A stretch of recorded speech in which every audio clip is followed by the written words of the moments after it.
Kenya ni nchi yangu. Kenya ni taifa langu. Kuna viongozi ambao tumewachagua ili kutuongoza, lakini sasa wameichukua Kenya kama nyumbani kwao. Ina maana kwamba tuliwachagua viongozi, badala ya kuwa viongozi wa kutuongoza, wanaenda kuwa waheshimiwa.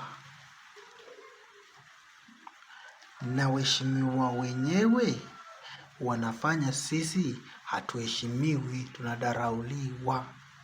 So mpango ya wao kuwa waheshimiwa inafanya sisi kuwa wachukiwa. Si kampuni ya sukari tu, hata Kenya ikiwezekana iuzwe. Yes, sijafaidika chochote na hii Kenya. Hata Kenya iuzwe, kwa sababu waheshimiwa ambao tunapata wanashindwa kuiongoza taifa. Kila siku kwa maredio, kila siku kwa magari, wabunge wanajipigia debe, wengine wanauawa.